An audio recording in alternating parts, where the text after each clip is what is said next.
이 자기 연민이라는 것은 스스로 굉장히 불쌍히 여기는 마음을 자기 연민이라고 그러잖아요. 자신의 처지나 불행한 상황에서 깊이 동정하고 그리고 슬퍼하는 감정이 바로 이 자기 연민이라고 합니다. 나 스스로가 불쌍하다고 생각해라는 것이죠. 이것은 좀 그냥 슬픈 거하고 좀 다른 것 같아요. 마치 자기 자신을 피해자로 이렇게 만들어 가지고요. 그 안에서 허우적거리는 그런 느낌이라고 할 수가 있겠는데요. 뭔가 문제를 해결하기보다는요, 그 감정에 푹 빠져버리기 때문에 자기 연민에 빠지게 되면 굉장히 그 삶이 불행해질 수밖에 없게 되는 것이죠. 제가 올해 본 드라마 중에 이렇게 많이 보진 않았지만 요즘에 아주 잘 히트치고 있는 그 드라마가 있는데 이게 미지의 소울 이렇게 아십니까? 이 미지 소울에 보게 되면 한 여주인공이 이 자기 연민의 그 모습을 우리가 볼 수가 있는데요. 서로 얼굴이 너무나 똑같은 일란성 쌍둥이 자매 미래와 미지 이 이야기입니다. 그래서 미래는 공부를 너무나 잘해서 이제 공기업에 취업을 해가지고요 잘 다니고 있었고요. 또한 미지는요 어린데 그 운동을 포기하고 고향에 내려와서 시골에서 어머니와 같이 일용직 노동자로 이렇게 지내고 있습니다. 그래서 어렸을 때 서로 닮아가지고요 서로 이렇게 바꿔가면서 역할 바꿔가면서 도와주기도 했지만요 이제 나이가 먹으니까요 어린이 되어서는 연락조차 하지 않을 정도로 서먹서먹한 그런 사이가 된 이 두 자매입니다. 근데 어느 날 이제 미래가 서울에서 회사를 힘들게 다니는 상황 속에서 굉장히 그 왕따를 당합니다. 그래가지고 자살 시도까지 할 정도로 힘든 시간을 이렇게 보내게 되거든요. 그래서 이를 본 이제 미지가 우리 서로 역할을 바꿔가면서 한번 해보자 도움을 주려고 역할 바꾸기를 하게 됐죠. 그래서 미지는 미래 대신해서 이제 공기업에 닮았으니까 다니게 되고요. 또한 이 미래는 미지의 역할을 하게 되는 것이에요. 그래서 고향으로 내려와서 어머니와 같이 생활을 하게 되는데요. 그래서 상대방의 그 아픔과 그리고 어려움이 무엇인지를 서로가 이해하게 되고 이런 힘든 어려운 그 과정 속에서 서로를 위로해주면서 회복하는 그런 내용을 담고 있는 게 이 미지의 소울이라는 그 드라마입니다. 그런데 이 드라마에서 이 미지하고 이 미래, 그러니까 미지가 이제 미래 그 모습을 보면서 잘 나가는 모습을 보면서 굉장히 비교 의식을 당하는 것이죠. 그래서 자기 자신의 자기 연민을 느끼게 됩니다. 극중의 대사가 바로 이렇게 나와 있어요. 내가 나라는 이름으로 누구보다 강력했던 숱한 나날들, 사슴도 소라게도 모두 살아남으려 애쓰는데 왜 나는 날 가장 지켜야 할 순간에 스스로를 공격하는 것 같까? 예, 그러니까 힘들 때 나 자신을 지켜줘야 되는데 오히려 나를 더 괴롭히는 것 같다는 것이에요. 그래서 자기 자신에게 너무 실망하고 그리고 상처받는 마음이라고 이렇게 말을 하고 있거든요.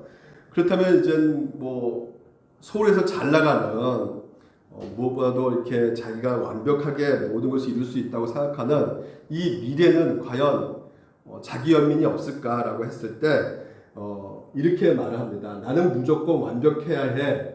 약해 보이면 안 돼. 이렇게 그 극 중에서 대사를 하는 것을 보게 돼요. 그러니까 겉으로는 굉장히 잘나고 당당해 보이지만 그 마음 속에서는 이 자기 연민의 감정이 숨어 있는 것이에요. 그러니까 내가 불쌍해 이렇게 말하기는 사실상 싫은 것이죠. 나는 무조건 완벽해야 해. 이런 것을 우리가 봤을 때 이 미래가요.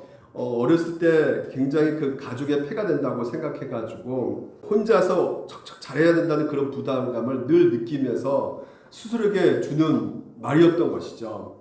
그래서 자기가 스스로 부족함에 대해서 불쌍히 여겨지는 마음, 왜냐하면 완벽해지고 싶은데 그래도 부족함을 느낀다는 것이죠. 그래서 이 완벽하지 못한 자기 자신을 굉장히 받아들이기 힘든 이 미래의 모습을 우리가 볼 수가 있는 것이에요.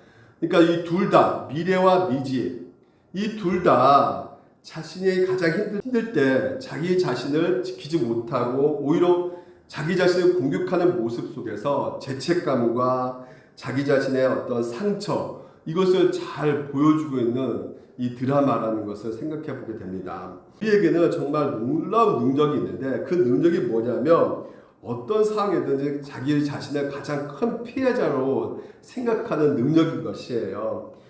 저도 뭐 토요일만 되면 이제 우연치 않게 친구들 이제 인스타그램을 간혹가다 보거든요.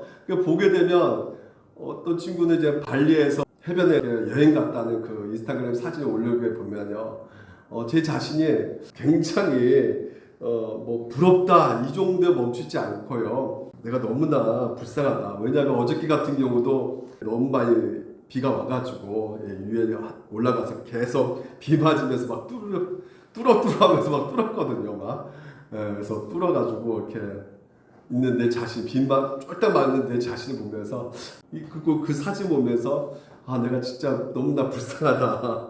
막 이렇게 생각되는 것 같아요. 그러니까 목회자라도 제게 가장 큰 해결하지 못한 문제가 뭐냐면 이 자기 연민인 것 같다는 것을 생각해 보게 된 것이에요. 우리에게 보여주신 그 국률함으로 말미암아 나 자신도 다른 사람을 국률에 여겨야 되는데 그런 부르심을 받은 나지만 어쩔 때는 정말 전혀 내 자신을 보았을 때 자신을 국률하게 느껴질 때 굉장히 많게 된단 말이에요. 그래서 생각해보면 옳은 길을 가고 있다는 그 확신 가운데 이런 자기 연민이 더 커져 가는 것을 볼 수가 있다는 것이에요. 내가 이렇게 수고하고 이렇게 좋은 길을 걸어가고 있고 좋은 일을 해가고 있으면 어느 정도 목회자면 뭐 성장 부흥이지 않겠습니까? 근데 그런 현실이 되지 않는 상황 속에서 이르게 되면 그래도 내가 믿음을 부여잡고 있는데 이런 일들이 일어나야 될 텐데 그러지 않는 일을 보게 되면 제 자신이 한없이 이제 불쌍하게 느껴지는 것이죠. 이게 자기 연민이라는 것이에요.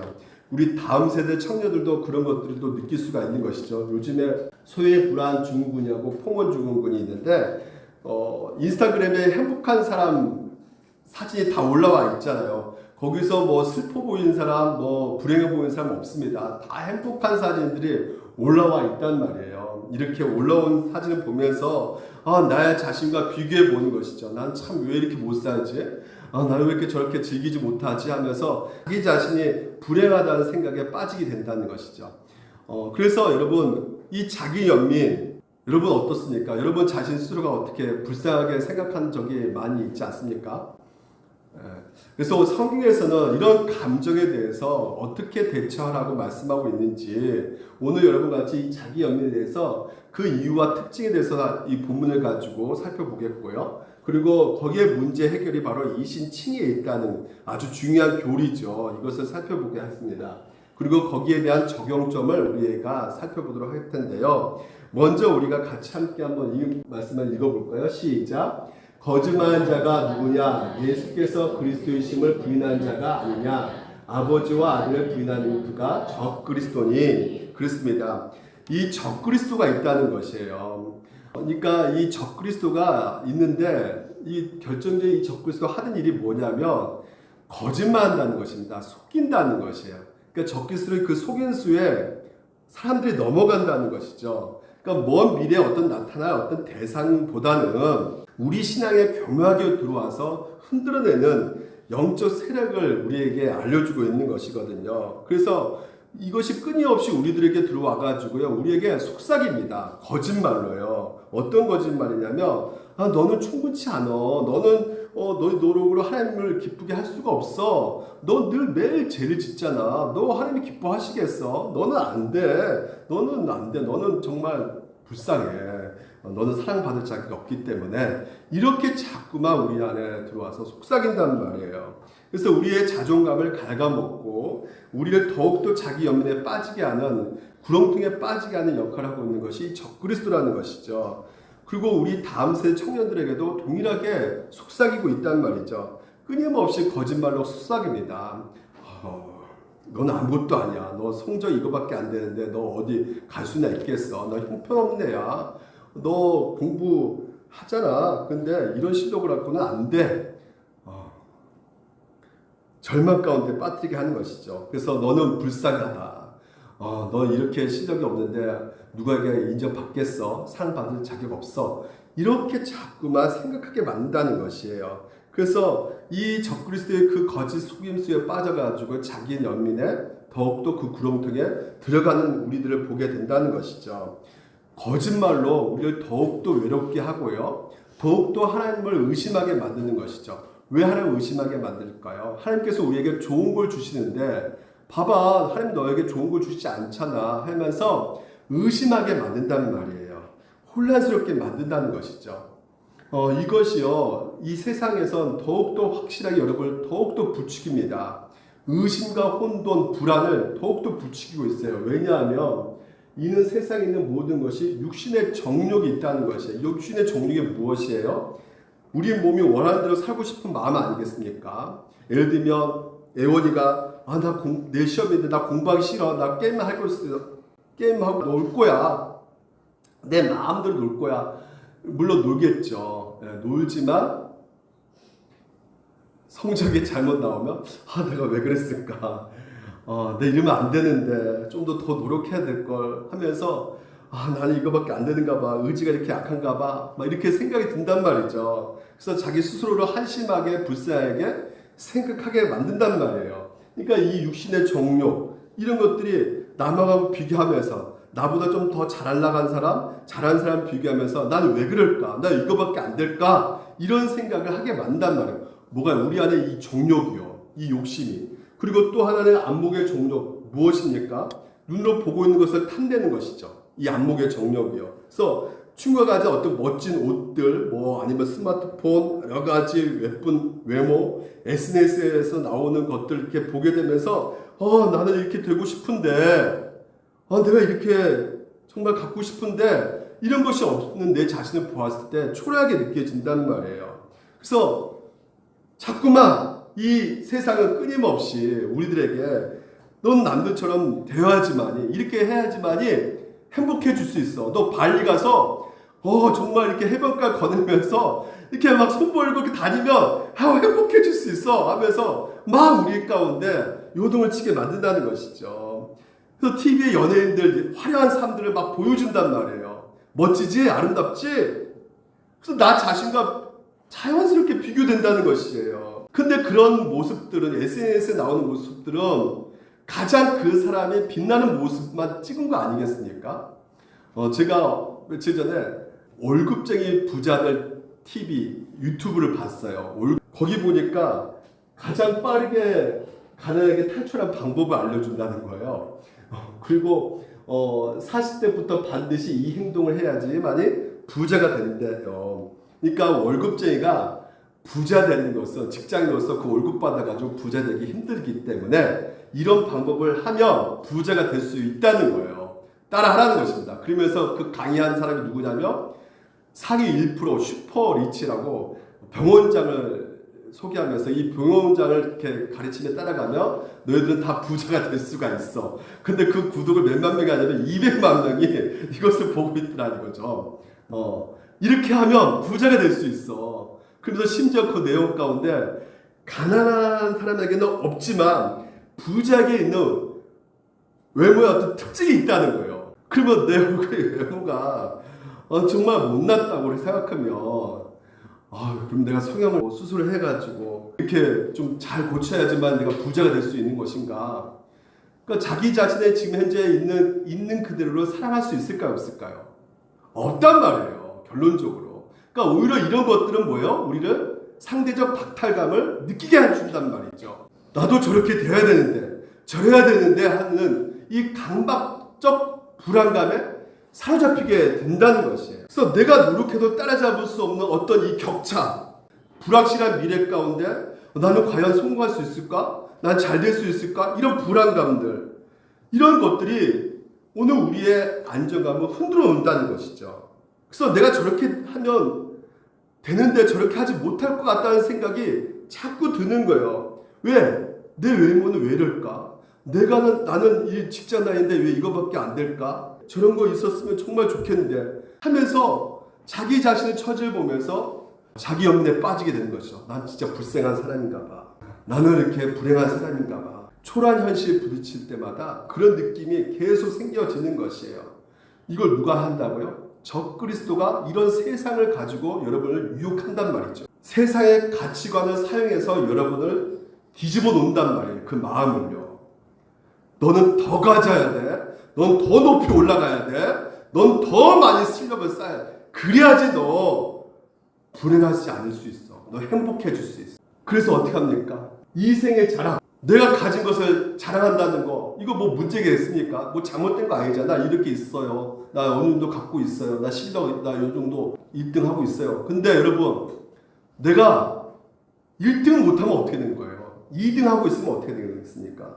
왠지 모르게 1등을 놓치면 남에게 칭찬받지 못하는 그 강박이 생긴단 말이에요. 초래해진단 말이죠. 어느 정도 실력이 있음에도 불구하고 나 자신을 인정하지 못하는 것이에요. 그래서 내가 원하는 만큼 인정 못 받을 때 내 자신에 대해서 나는 이 고작 이것밖에 안 되는 거구나 하면서 불쌍히 여긴단 말이죠. 나 이거밖에 안 되는 거야. 스스로를 실망시킨단 말이에요. 그래서 외부의 자극과 타인의 어떤 시선들, 그리고 끊임없이 자신을 증명하려고 하는 이런 모든 것들의 압박 속에서 나는 과연 괜찮은 존재인가? 나는 진짜 행복할 수 있는가? 근원주의 질문 앞에 자기 자신을 생각하면서 이 세상적인 나열주는 이 답들 있지 않습니까? 이런 것에 나 자신을 비교해 보면서 나는 아무것도 없구나. 내가 가장 불행한 존재구나. 내가 가장 불쌍한 존재구나. 라는 그런 더 큰 불안으로 우리를 끌고 간단 말이죠. 그래서 이 자기 연민의 그 특징은 무엇이냐면 파괴적이란 말이에요. 이 감정이 정말 지나친 자기 연민에 휘둘러지면요, 상대의 잘못을 더 크게 느껴지는 것이죠. 분노합니다. 왜? 내가 너무 불쌍한데 나한테 이렇게 행동을 해? 나한테 감히? 지나치게 반응한단 말이에요. 반면에 또한 자신의 잘못은 또 어떻게 생각합니까? 난 불쌍한 사람이니까. 합리화시킨단 말이에요. 난 가난하니까. 그래서 이것이 관계 속에서도 이게 관계를 파괴시키는 것이 뭐냐면 남을 생각하지 않는다는 거예요. 남을 주목하지 않고 자기 자신만 주목한다는 것이죠. 우리의 시선이 온전히 자기 자신에게만 있는 것이에요. 자신밖에 보이지 않는 것입니다. 자기 내면에 갇혀가지고 자기밖에 안 보이는 것이에요. 한 가장이 자기 연민에 빠지게 되면, 그리고 그 연민에 빠져서 그래서 구약학자 중에 유명한 크리스토퍼 라이트는 이런 말합니다. 환멸을 느낀 신앙인은, 자기 연민에 빠진 신앙인은 어디에서도 선한 것을 보지 않는다는 것이에요. 그 환멸을 느낄 정도라는 것이죠. 그러니까 항상 모든 일에 대해서 비판적이며 비관적이라는 것이죠. 때로는 매우 냉소적이고 빈정되는 것이라는 거예요. 비꼬고 비웃고 한단 말이죠. 그래서 다른 사람의 열정이나 좋은 생각, 성취에 찬물을 끼얹고 악의적인 정도로 부정적으로 보려고 한단 말이죠. 그래서 무엇보다도 나쁜 것은 이 단체나 팀에서 환멸에 찬 그리스도인은, 그러니까 공동체에서 느껴지는 그런 자기 자신에 대한 생각을 갖게 될 때 자신의 환멸을 퍼뜨려 다른 사람의 생각에 독소를 집어넣고 그들의 희망을 완전히 파괴합니다. 부정적인 성향은 무서울 정도로 저열성이 강하다고 말을 하고 있어요. 그러니까 자기를 바라보고 있다면 가족 온 전체가 자기 연민으로 퍼져간다는 것이에요. 여러분, 저는 이것을 정말 느낀 것 같아요. 저는 이제 제 아버님이 지금 이제 뭐 설교를 안 보고 계시니까, 저희 아버님이 참 좋으신 분이신데 이 식탁에 앉으실 때마다 늘 망했다 소리를 하시거든요. 그래서 본인 스스로가 망했다고, 내가 불행하다고 막 하면서 늘 저한테 망했다. 그래서 저는 그 소리를 정말 듣기 싫었어요. 왜? 망하지는 않았는데 왜 망했다 그랬을까? 그래서 남을 탓합니다. 너 때문에 망했다. 너 탓이야 막 하면서. 근데 저도 이제 그것은 진짜 안 좋은 모습이니까 저는 이제 그렇게 하지 말아야지 하는데, 요즘에 이제 제가 가발을 안 쓰고 이렇게 나도 모르게 나올 때 망했다. 나도 말을 이렇게 나오더라고요. 망했다고. 망했단 말을 안 쓰는데 제 아들도 그것을 받는 것 같아요. 아빠 탓이야. 아빠 때문이야. 막 이런 말 할 때 있거든요. 내 아들 지호가. 그러니까 그런 말을 내가 했었나? 망했단 말을 나도 모르게. 여러분, 이 목회자가 자기 연민에 빠져서 이 교회를 돌보고 있으면요, 이 목회적인 것이요, 개인적인 멈추지 않고 교회 전체에 영향을 주게 된다는 것이죠. 자기 연민이 얼마나 파괴적인 감정이겠습니까? 나만큼 불쌍한 사람이 없어 라는 그런 생각들. 그래서 우리 눈을 그런 생각들로 가려져 가지고 남의 고통을 보지 못하게 한다는 말이죠. 내 고통만, 나만 불행하다고 생각하는 그 감정 가운데 다른 사람들의 그 마음은 헤아리지 못하는 상태에 이르게 되는 것입니다. 그래서 적그리스도의 그 특징이 바로 무엇이에요? 예수님을 부인하는 거잖아요. 예수님이 인간의 몸으로 왔다는 것을 부인하는 것이 적그리스도인 것이죠. 이 적그리스도가 바로 잘못된 가르침이거든요. 이 잘못된 가르침으로 해서 혼란이 올 수밖에 없고 우리 가운데 의심이 생길 수밖에 없는 것이에요. 다시 말해서 우리의 온전한 구원자는 예수 그리스도 한 분밖에 없는데 그분 외에는 다른 길이 없는 것인데 자꾸만 현실의 여러 가지 문제를 겪게 될 때 다른 길이 또 없나? 나 예수 믿는데 왜 내 인생 가운데 이렇게 평탄한 길이 없지? 하면서 엉뚱하게 다시 말해서 제 용서의 확신도 모르고요. 나중에는 하나님께서 우리를 사랑하신다는 그 믿음도 점점점 사라지는 경우가 있게 된다는 것이죠. 그래서 이 자기 연민은 결국 뭐 때문에 생기는 것입니까? 현실의 불안 때문에 이 자기의 연민이 올 때가 굉장히 많다는 것이에요. 그래서 내가 만약에 실패하면 어떻게 될까? 내가 어떻게 될까? 이런 과정 가운데 내가 과연 잘 해낼 수가 있을까? 그러니까 불확실성이 이렇게 커지게 되면 스스로 능력에 대해서 비관하게 되고 그리고 이 불안한 삶을 헤쳐나갈 수가 없을 거야 하면서 내가 진짜 불행한 사람이야. 내가 불쌍한 사람이야. 이런 자기 연민으로 이어가게 된다는 것이죠. 자기 연민의 가장 강력한 원인 중에 하나라는 것이에요. 나는 분명히 실패할 것이고 나는 아무 존재도 될 수가 없을 거야. 이런 생각을 더욱더 갖게 된단 말입니다. 그렇다면 여러분, 이런 것을 어떻게 해결할 수 있을까? 네? 많은 어떤 세상에서 말하는 것들이 있을 거예요. 하지만 오늘 우리는 성경에서 말하는 것을 들어야 됩니다. 이 자기 연민을 잠재우는 유일한 해답은 하나님께서 우리에게 말씀하고 계신 것이 이신칭이라는 것입니다. 이런 자기 연민과 불안과 두려움 속에서 있는 우리 자신을 어떻게 우리가 이 감정에서 벗어날 수 있는가 믿으라는 것입니다. 뭘요? 칭의. 그래서 보십시오. 너희가 그가 의로우신 줄을 알면 의를 행하는 자마다 그에게서 난 줄을 알리라.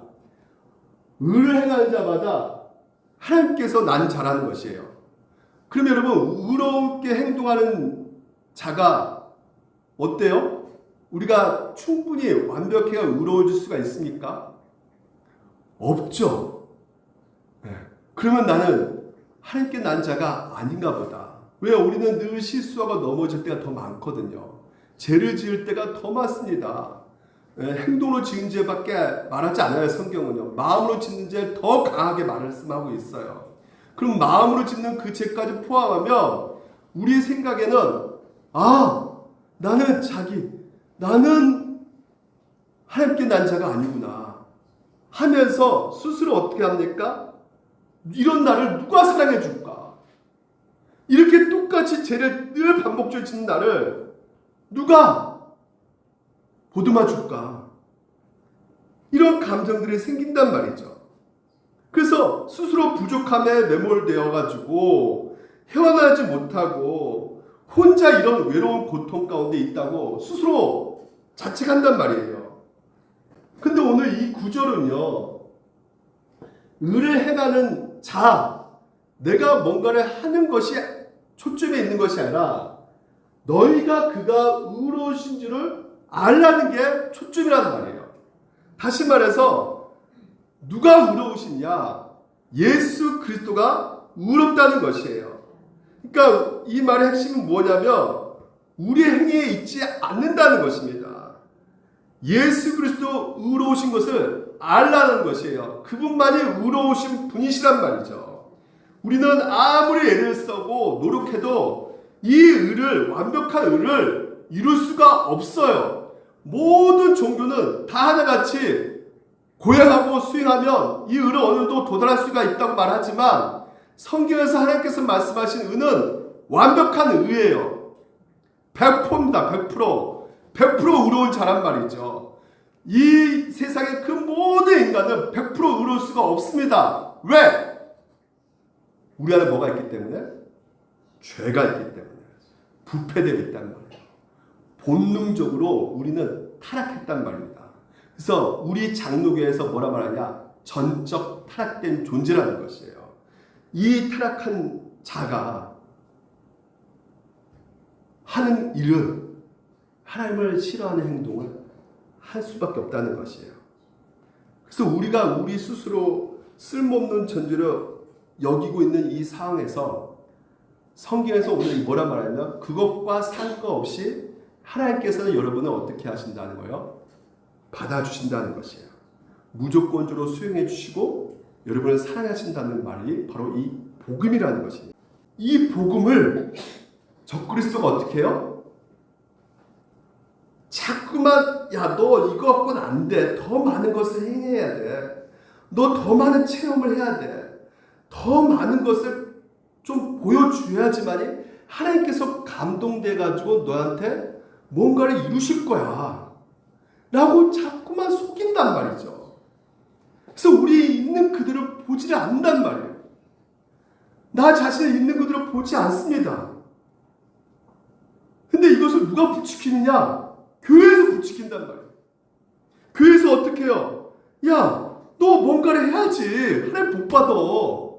이거 해야지 복 받아. 이렇게 안 하면 하나님 너 싫어한다. 그래서 자꾸만 뭔가를 해야 그래요. 프로그램을 작동시키고 돌리고 뭐 제자 훈련도 하고 이런 것들을 해야지. 그래야지 하나님께서 너희들을 오히려 기뻐하시고 받아주실 거야. 그래서 뭔가 일이 안 되잖아요. 그럼 어떻게 합니까? 바로 어떻게 합니까? 정지하죠. 너 이거 새벽기도 안 했기 때문에 이렇게 일이 안 풀린 거야. 너 뭔가 헌금을 안 냈기 때문에 이렇게 안 되는 거야. 일이 사고 나고. 초점을 어디에 두게 하는 거예요? 자꾸만 우리 행위. 그래서 우리 행위를 보면 어떻습니까? 잘할 때도 있죠. 근데 못할 때가 더 많아요. 왜? 죄인이기 때문에. 불완전한 존재란 말이에요. 완벽한 존재가 아니라는 것이에요. 그래서 여러분 성경에서 우리에게 뭐라 말하냐면 이것을 제발 좀 알라는 거예요. 뭘 알았냐? 너희가 불안하고 너희가 자기 염려에 빠지는 것에 있어서 탈출할 수 있는 것은 하나님께서 어떻게 하시는가를 알라는 거예요. 우리 가운데 어떻게 하셨는가? 우리를 의롭게 해주셨다는 거예요. 이게 바로 칭의입니다. 칭의는 이것만 여러분 이게 성경의 보물 중에 보물이에요. 의롭다고 칭해 주셨다는 거예요. 의롭다고 칭해 줬다는 것은 무슨 말입니까? 현재도 내가 죄인이다 죄인이지 않다. 죄인이란 말이에요. 죄인인 나를 의롭다고 칭해 주셨다는 거예요. 지금도 죄를 짓고 있는데 이게 법정적으로 칭해 주신 것이란 말이에요. 법정적으로. 대통령이 탄핵됐단 말이죠. 헌법에서 이미 선언을 해버렸단 말입니다. 법정적으로. 이거 나 파면 못해. 나 다시 청와대 들어갈게. 이거 안 돼요. 이미 다 끝나버렸어요. 법정적으로. 마찬가지입니다. 의롭다고 이제 이미 끝나버렸어요. 칭해줬단 말입니다. 여러분. 번복되는 게 있다 없다? 없어요. 여러분 하는 행동으로 야 너 하는 행동 너 11조 안 되는데 이거 갖고 내가 너 안 되겠다 야. 나 다시 취소하겠다 야. 의롭게 여겨준 거. 그런 거 있다 없다? 없다란 말이에요. 칭의가 그렇단 말이에요. 의롭다고 칭해주고 그리고 여겨줬다는 거예요.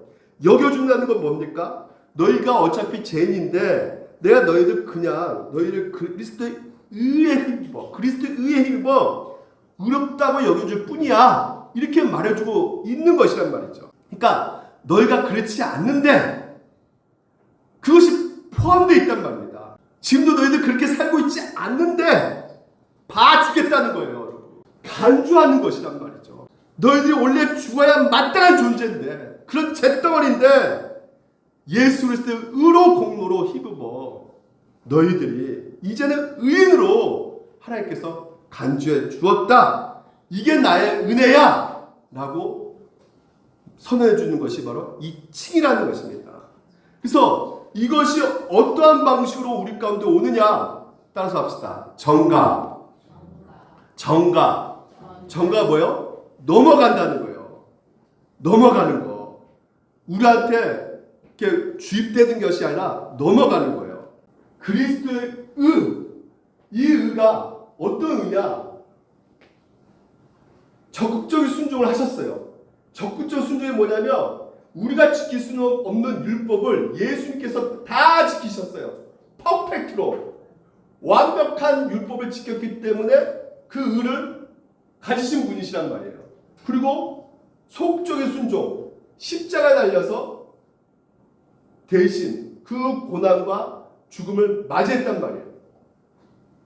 그래서 이루신 그 의가 오늘 여러분 우리 가운데로 어떻게 해요? 전가된 거예요. 넘어온 거예요. 그리고 우리의 죄와 비참함이 어디로 넘어가는 겁니까? 예수께로 넘어가는 거예요. 이게 바로 교환이에요. 교환. 루터는 뭐냐면 이 세상 가장 위대한 교환, 이게 바로 그리스도의 의의 전가라고 말합니다. 루터가. 이걸 어떻게 받아들이냐? 카톨릭은 이것을 어떻게 받아들이냐면 천주교는 이 의가 주사기 있잖아요. 주사기 주입을 쫙 시켜요. 그러면 주사기 주입하면 어떻게 됩니까? 내가 진짜 의인이 되는 거예요. 의인. 근데 이 주사기를 주입하면 내가 완전히 의인이 되는데 그러면 어떻게 해야 되느냐? 준비를 해야 된다는 거예요. 너희가 선행과 성례, 이 미사 드리고 이런 것들을 잘 해야지만이 너희들 주입이 딱 된다는 것이에요. 뭐가 또 들어가 있어요? 우리가 의로운 행동이 들어가야 된다는 말이죠. 천주교는 그래야지만이 구원받을 수 있어 라고 말하지만 오늘 우리 개신교는 뭐라 말하냐? 믿음이에요. 믿음. 믿음을 얘기하고 있단 말이죠. 믿으라는 거예요. 뭘 믿느냐? 예수님께서 하신 것을 믿으라는 거예요. 그럴 때 전가된다는 것입니다. 예수님의 존재를 믿으라는 거예요. 여러분을 위해서 어떤 일을 하셨는가를 믿으라는 거예요. 모든 율법을 다 순종하시고 여러분의 그 모든 허물과 죄의 비참을 대신해서 십자가에 달려 죽으시고 말미암아 우리 가운데 의를 주셨다는 것을, 넘겨 주셨다는 것을 믿으라는 거예요. 그래서 칭의는 무엇이냐? 이걸 여러분들이 늘 죽을 때까지 기억하셔야 됩니다. 우리의 죄가 그리스도에게 전가되고 그리스도의 구원과 의로움이 우리에게 전가되어서 다시 말해서 계좌이체시켜 되어버렸어요. 내 행동과 상관없이 계좌이체가 되어버렸다니까요. 내 행동과 상관없이요. 우리의 죄를 받은 그리스도는 심판받고 심판받으셨죠. 그래서 사도신경에 나오지 않습니까? 지옥에 갔다고. 그리스도의 의로움을 받은 우리는 하나님께 의롭다 선언받고 영원히 구원받는 게 바로 뭐예요? 칭의라는 것이에요. 이런 놀라운 복을 우리가 받았다는 것입니다. 그리스도께서 마땅히 서 계셔야 할 자리, 그 자리에 오늘 우리가 들어간 거예요. 영광의 자리, 생명의 자리, 의로운 자리에 예수님 대신 우리를 하나님께서 세우신 것이란 말이죠. 그래서 우리를 어떻게 보신다? 하나님께서는 예수와 똑같이 보신다. 예수로 대우하신다는 거예요. 여러분은 복이에요, 복 아니에요? 내가 한 것이 있다 없다? 없다. 오히려 죄인이 우리 자리에 누가 왔어요? 예수님께서 오셨단 말이에요. 내가 십자가 달려야 되고 내가 죽어야 형편이고 내가 그 저주를 받아야 되는데 예수님께서 대신 그 불행을, 그 저주를 받으셨단 말이에요. 그래서 엘리엘리 라마 사박다니 어찌어찌 나를 버리셨나이까? 그 말은 뭡니까? 왜 나를 이렇게 불행하게 만드십니까? 자기 연민의 최고의 극치의 수준에 올라가는 것을 예수님께서 경험하셨단 말이에요. 왜 나를 이렇게 불행하게 만드십니까? 근데 왜 불행하게 왜 이렇게 십자가 달려 저주를 받으셨다고요? 우리를 의롭게 하기 위해서, 여러분의 영광 자리에 올려쓰기 위해서, 생명의 자리에, 영원한 구원의 자리에 세우기 위해서 예수님께서 그 자기 연민 최고의 불행한 삶을 사셨단 말이죠. 이것은요, 성경에서 너무나 극적으로 말하는 것이 뭐라 말하냐면, 너희들이 결혼했다 그래요. 예수 그리스도 결혼해가지고 여러분이 신랑 예수 신부 여러분과 결혼해가지고요, 여러분 결혼하면 어떤 일이 벌어질까요? 그냥 단지 웨딩 마차 타고 이걸로 끝나는 것이 아니라 여자의 것이 내 것이 되고 남자의 것이 여자의 것이 되는 거예요. 그래서 여자가 예를 들어서 빚이 많았어요. 빚이 많아가지고 파산 직전에 있단 말이죠. 근데 결혼할 남자가 재벌 2세네.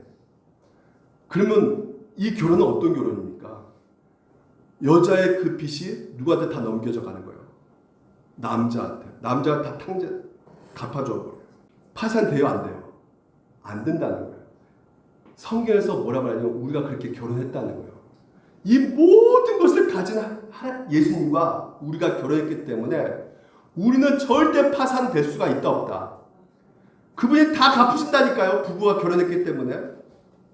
내 것이 남편 것이고 남편 것이 내 것이 돼버렸어요.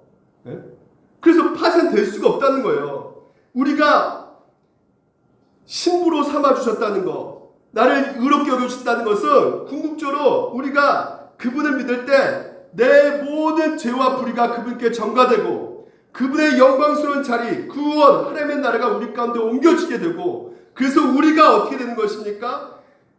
이 세상에서 가장 비참한 인생을 사는 것이 아니라 오늘도 우리가 보이지 않지만 가장 복된 자리에, 그리고 가장 존귀하게 하나님이 여기시는 그 행복한 자리에 서 있단 말이에요.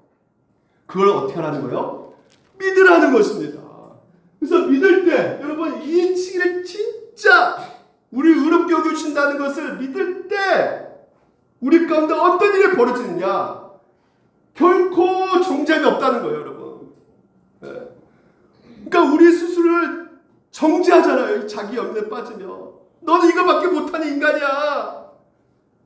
하나님 우리를 의롭다고 여겨주신데도 불구하고 여전히 우리 자신 스스로를 야, 너 이렇게 살아가서 되겠니? 너는 쓸모없는 인간이야 하면서 막 비난하고 죄책감 느끼게 하고, 그러니까 여러분 그런 목소리를 어떻게 해야 되는 것이에요? 잠재우셔야 되기를 주님으로 축복합니다. 자기 연민은 나는 사랑받을 자기가 없다는 이 거짓말에서 시작되는 거예요. 이신칭의는 뭐란 말하냐면 우리가 사랑받는 어떤 행위가 있어서 하나님께서 사랑해 주는 것이 아니라 그런 어떤 행위를 하지 않음에도 불구하고 하나님께서는 우리를 예수 그리스도를 통해서 끝까지 사랑해 주신다는 것이에요. 그 우리를 사랑하셨다는 것을 증명해 주고 있는 것입니다. 그래서 우리의 정체성과 우리의 삶의 의미와 가치를 이 땅에서 우리가 소유하고 이루는 것에 찾으라고 하지 않는다는 것이에요. 이 세상 사람들은 자기 가치와 인정을 어디서 찾으려고 해요? 그렇죠. 내가 얼마나 많이 가졌느냐? 네? 내가 가치 있는 이유는 내가 빌딩을 몇 개 갖고 있으니까 내가 가치 있는 사람이야. 이런 식으로 생각하는데 이미 여러분 우리가 그리스도의 의로움을 받은 사람이라면 이미 우리의 소유한 것으로 우리 가치를 매길 수가 없습니다. 왜? 그 모든 것이 누가 주신 것이기 때문에, 하나님이 주신 것이기 때문에. 그래서 내 인생은 실패한 인생이 된다 안 된다, 망하는 인생이 된다 안 된다, 절대 될 수가 없다는 것이에요. 육신의 쾌락, 아까 안목의 종료, 이생의 자랑, 이런 모든 것들이 우리의 존재의 가치를 증명할 수가 없단 말입니다. 이미 여러분이 예수 그리스도 의롭게 여김을 받았기 때문에, 무조건적인 사랑을 받았기 때문에, 이미 여러분을 수용하고 인정해주고 계시기 때문에 모든 것을 여러분이 가지셨고 그 모든 영광을 얻으셨고 창조주 하나님의 영원한 사랑을 받으셨기 때문에 오늘 이 하나님에 인한 그 자존감을 누리셔야 되는 것입니다. 그게 신앙생활이에요. 뭔가를 막 하는 것이 아닙니다. 누리셔야 돼요. 그러면 어떻게 해야 됩니까? 들으셔야 돼요. 이 칭을 듣고 믿으셔야 돼요. 자꾸 복음을 들으셔야 돼요. 내가 의로운 존재라면 자꾸 들으셔야 돼요. 그러면 어떻게 되는 겁니까? 아, 내가 이렇게 허물 받고 잿덩어리인데도 불구하고 나를 사랑해 주신다네. 그러면 여전히 내 안에 하루에 짓는 죄가 보이지 않아요. 그러면 아, 그분을 의지할 수밖에 없구나. 의존하게 된단 말이에요. 의존 가운데 뭡니까? 아, 내 신분, 내 정체성을 확신할 수 있단 말이죠. 내가 이런 존재구나. 하나님의 사랑을 받는 존재구나. 나를 용서해 주시는 분이 계시는구나. 그래서 어떻게 합니까? 예, 의지 발동이 된단 말이에요. 다시 말해서 내가 이런 존재인데 함부로 살 수 없지. 응? 내 하나님의 백성인데, 하나님의 자녀인데 내가 막 살아서는 안 되지 하면서 의지가 발동된단 말이에요. 이 모든 과정이 결국 내가 하죠. 내가 하나요. 내가 선한 행동하지만 누가 하신 것이에요? 친히 예수가 하신 거란 말이에요. 그래서 오직 공로 누구밖에 돌릴 수밖에 없다? 예수 그리스도밖에 돌릴 수밖에 없는 거예요. 그래서 오늘 여러분 우리 가운데 이 놀라운 자유함을 하나님께서 주셨단 말이에요. 미지의 서울 할머니가 등장합니다. 이 할머니가 두 소녀를 유로해 줍니다. 한 장면은 미래가 이제 고향에 내려왔잖아요. 고향에 내려와가지고 미지 역할을 할 때인데 아무도 미래를 알아보지 못하는데 이 할머니는 미래를 딱 알아봐요. 완벽주의자 미래를 알아본단 말이죠. 그러면서 나눈 대화가 나 왜 이러고 있는지 안 물어봐? 알고 있어요. 뭘 물어봐? 보나마나 또 혼자 힘들어도 버티다 왔겠지. 미래가 뭐란 말입니까? 왕따 당하고 이 세상 가운데 정말 외면당하고 그래서 내가 뭔가를 완벽하게 한다 할지라도 뭔가 되지 못하는 나의 상황을 볼 때 좌절과 절망 가운데 도망 나왔는데 나 못 버텨서 도망 나왔어. 근데 에라이 그럴 줄 알았다 이 자식. 이게 아니라 뭐라고 합니까? 잘했어. 잘했다 미래야. 미지에게는 뭐라고 할까요? 미지가 그 발목이 다쳐가지고 방에 누워 있어요. 방에 자기 자신이 이제 망했다 생각해가지고 방에 딱 갇혀 있어 그냥. 나는 이제 끝났어 내 인생은. 그런 미지를 향해서 할머니가 어떤 유를 말을 전해주냐?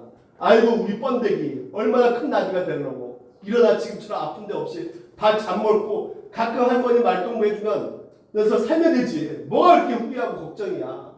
어제는 끝났고 내일은 아직 먼데 사슴이 사자 피해 도망치면 그게 쓰레기냐? 소라게가 잡아먹힐까봐 숨으면 걱정이냐? 다 살려고 싸우는 거 아니냐? 미주도 살려고 숨은 거야. 살고자 하는 짓은 다 용감한 거야. 여러분 오늘도 우리들에게 하나님께서 이렇게 격려를 해주신다는 것을 믿으시기 바랍니다. 이미 십자가에 달려 죽으셨을 때 그 누구보다 가장 불쌍하신 분이 우리 예수님이셨어요. 그 누구보다 가장 자기 연민에 빠지기 쉬운 분이 예수님이셨어요. 그분이 오늘 그 십자가에 단 사람들을 용서해주고 긍휼히 여겨주신 그분이 오늘 여러분 불쌍히 여겨주신단 말이에요. 용서해 주신단 말이죠.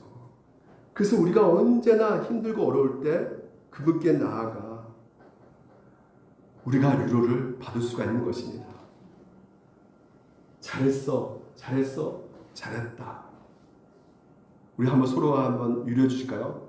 한번 얼굴 보시면서 우리 다음 세대들 애솔이 애원이한테 잘했다. 우리 다현이 선생님한테 잘했다. 잘했어. 주요 잘했다.